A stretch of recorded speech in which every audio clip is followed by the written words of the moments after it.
The glass door at this corner bank was heavy, just like the air inside. A modestly dressed man stepped in, pushing the door open. His hair was a bit unkempt, his coat worn but clean. No one looked up. He quietly joined the line. In front of him stood a man in a suit, wearing an expensive wristwatch. Behind him, a young couple was watching something on their phones. The man, meanwhile, pulled a crumpled notebook from his pocket. Its pages were yellowed, filled with a few lines scrawled in pencil.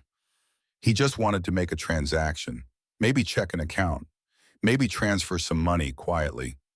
No one knew. No one asked. The bank teller glanced at him from the side of her eye. A quick look, but it said everything. "What is this man doing here?" The bank was quiet, but whispers were moving through the air like static.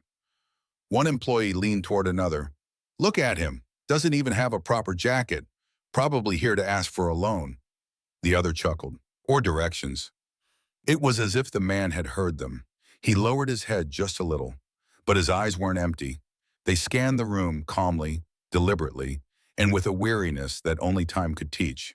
He glanced at the desks, at the framed certificates on the walls, and for a moment he looked toward the private consulting room at the back. The door was closed. Maybe he knew someone in there, or maybe, just for a second, a memory had passed before his eyes. When it was his turn, he stepped forward. The teller didn't smile. "How can I help you?" she asked flatly. She didn't ask his name, didn't ask what he needed. Her eyes had already decided. But the man calmly tucked his notebook back into his pocket and pulled out a card from his wallet. It was a black, shimmering card, one given only to the bank's private clients. At first, the teller didn't even look. Then her eyes drifted down, and her hand froze. She took the card from him. Her eyes widened. She looked at her screen, and in that moment, everything changed. The card was in the teller's hand, but it was as if her fingers had suddenly grown heavy. She looked at the screen. Once. Then again. And one more time. The numbers on the screen weren't just large. They were life-changing. Not just for her, but for anyone who happened to glance at them. But the real shock wasn't the balance. It was the small note in the corner of the screen. Platinum-level client, VIP status, only to be served by branch manager. The teller swallowed hard. The cold, distant look on her face melted into something else. A strange mixture of shame and disbelief. She was shaken, unsettled. Without a word, she pushed back from her chair. Her steps quickened as she walked toward the private office. Customers in line glanced at each other with growing curiosity. The man remained exactly where he was. Not proud, not smug, just waiting, with quiet dignity. But now, with bow, everyone knew. He was no ordinary man. The teller knocked on the manager's door. It opened. A few hushed words were exchanged. The branch manager, mid-50s, sharply dressed in a gray suit, lifted his head. His eyes widened the moment he looked past the teller. Shock crossed his face, then was quickly replaced by composure. The office door opened wider. "Sir, would you please come with me?" the manager said, his tone warm and respectful. The man nodded politely. He said nothing more, and as he passed through the lobby, he walked quietly between the very same people who had chuckled, whispered, and judged. He still didn't lift his head, because to him, this was never about proving anything. But for the others, everything had changed. The branch manager's office was spacious. Certificates of achievement lined the walls, and behind the desk, a wide window framed the city skyline. The chair directly across from the desk was still empty, but when the man stepped inside, the manager wasn't seated. Countless clients had likely sat in that chair before, but none had ever made the manager rise so quickly. "Sir," the manager said, his voice laced with respect, "what an honor to have you here again." Just outside, a few curious employees peeked through the glass wall, the same employees who had, moments earlier, whispered and smirked. Now they watched the highest authority in the bank welcome that same man with deference. The man gave a modest nod. "I just needed to handle a simple transaction," he said calmly. The manager bowed slightly. "Of course, we'll do everything in our power for you, and more." They approached the desk. The man sat down slowly. As soon as he settled into the chair, the manager spoke again. As you know, your account is under private protocol. Only a handful of clients in this branch are granted that level of access. The man glanced toward the window for a moment. Silence lingered. Then he reached into his coat and pulled out that same age notebook. I'd like to allocate these funds to a few small organizations, he said. The manager took note. What kind of organizations, if I may ask? The man turned toward him. His gaze was steady, gentle but unwavering. In places where people aren't judged by appearance, where children can learn without their clothes being questioned, and where doors don't stay closed to the elderly just because they look poor. The manager slowly set his pen down. That sentence shifted the air in the room because in that moment he understood. This man wasn't just wealthy, he was worthy. As the man reviewed the files on the manager's desk, there was a gentle knock at the door. It was soft, almost hesitant, but in the stillness of the room it landed like a drumbeat. The manager lifted his head. "Come in," he said. The door opened slowly. It was the teller, dear man, the same woman who had greeted the man earlier with cold detachment. Her steps were cautious. Her gaze pointed to the floor. That confident posture from moments ago was gone, replaced by something like unease. "Sir," she began quietly, "when I first saw you, I didn't realize. If I was disrespectful, I sincerely apologize." Her voice trembled. Just minutes earlier, she had been the source of whispered mockery. Now she stood, openly regretful. The man looked up. His eyes met hers. There was no judgment in them, just silence. And that silence made her even more unsettled. Finally, he spoke. His voice was calm, but it carried weight. "I didn't say who I was, but you didn't ask either. And that is the whole story." The teller lowered her head. She didn't say another word. She simply stepped out and gently closed the door behind her. The manager had watched the entire moment in silence. Now his eyes met the man's. The man gave a small, knowing smile. "You know," he said softly, "sometimes people just need to be reminded how valuable they are and how easily they can be misunderstood." The manager nodded. "And you remind them without ever raising your voice." The man turned his eyes back to the worn pages of his notebook. "Because the most powerful things," he said, turning a page, "are told with the fewest words." And in that room, more than a transaction was taking place. An illusion was being broken, and something far more valuable was being rebuilt: dignity. When the transaction was complete, the room fell silent once more. The man gently closed the folder. He slipped the notebook back into his coat pocket, and as he stood, the chair made no sound, just like him. The branch manager also rose. But this wasn't just a routine gesture. It felt like a quiet tribute. The man extended his hand. The handshake was brief, but the meaning behind it was immense. For a few seconds, the manager looked into his eyes. There was no arrogance there, no superiority, only one unspoken message. "I was here, and in belittling me, you only diminished yourself." The manager walked him to the door. As they stepped into the corridor, several employees glanced up. The teller lowered her gaze again, this time not out of guilt, but with genuine, humbled respect. Near the exit, the man paused. The manager stopped beside him. Then, in a simple but profound gesture, the branch manager buttoned his jacket. Yes, a gesture of courtesy when seeing someone off, but in this moment, it meant more. An apology, a thank you, and above all, an acknowledgement. "It would be an honor to welcome you again," the manager said quietly. The man smiled gently. "If I do come back," he said, "you don't need to recognize me. Just be kind, even if you don't." With calm steps, he walked out the door. It closed behind him softly, but the silence inside the bank was never quite the same again. Because that day, everyone had learned a person's worth is not measured by their clothes, their notebook, or even their posture. And sometimes the way you treat someone before knowing their balance reveals your own. 3 days after that unforgettable encounter, the bank opened like any other morning. The staff took their places, computers hummed to life, and customer numbers were assigned. Everything moved in its usual rhythm until the mail arrived. Among the envelopes, one stood out. No bank logo, no corporate sender, just a handwritten note on the front. To the bank manager, personal.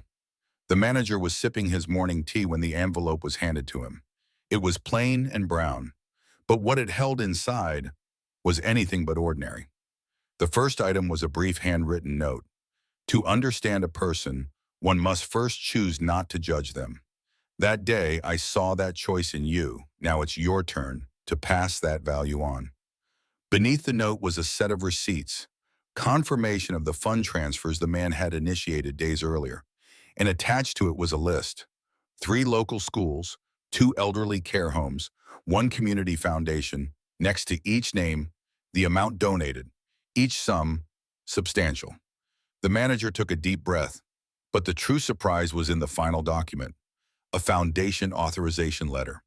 The man had requested that the donations be delivered not by couriers or administrators, but by the bank staff themselves. And next to one line, a name was written, bold and clear. Let the final act of kindness come from the one who made the first impression. It was the name of the teller.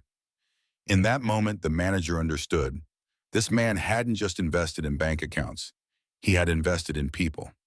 A quiet knock at the office door broke the silence. The teller entered, still carrying the look of someone unsure where she stood. The manager handed her the note without a word. She began to read, slowly at first, then her hands began to tremble. And in that instant, her eyes welled with tears, because for the first time someone had chosen not to punish her mistake, but to turn it into a chance to grow, a quiet lesson, a lasting legacy. As the woman read the letter in her trembling hands, she felt her breath catch. Each word held up a mirror to the moment, just days earlier, when she had looked down on that quiet man. But the letter didn't scold, it didn't accuse. It did something far more powerful. It offered her worth. The first touch came from her. Let the final kindness come from her too. That one sentence, it humbled her, but it also honored her.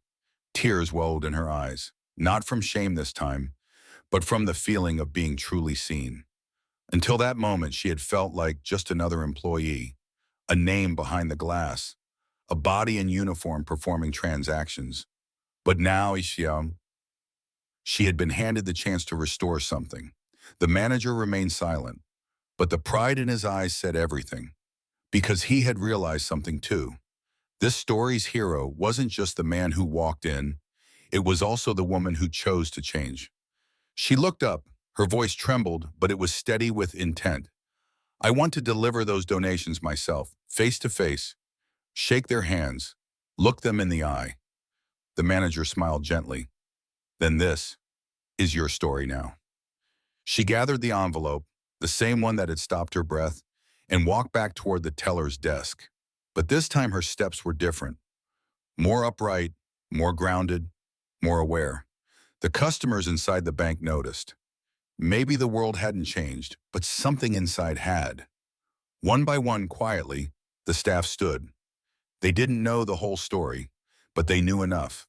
They were witnessing something rare. Not a transaction, but a transformation. And on an ordinary morning, in a quiet neighborhood bank branch, one man's silent arrival had awakened the voice inside dozens of people. 2 days later, a small car provided by the bank pulled up in front of the school. The teller stepped out, a briefcase in hand, and walked toward the door. Her face still held traces of nervousness, but her steps were steady. Because this time, she wasn't just delivering papers. She was delivering an apology, a restoration, and a thank you. Waiting at the door was the school's modest yet graceful principal. He greeted her with a handshake and a slight bow of the head. Come in, he said. We've been expecting you, and the gift you carry. Inside his office, tea was served. The documents were carefully laid out.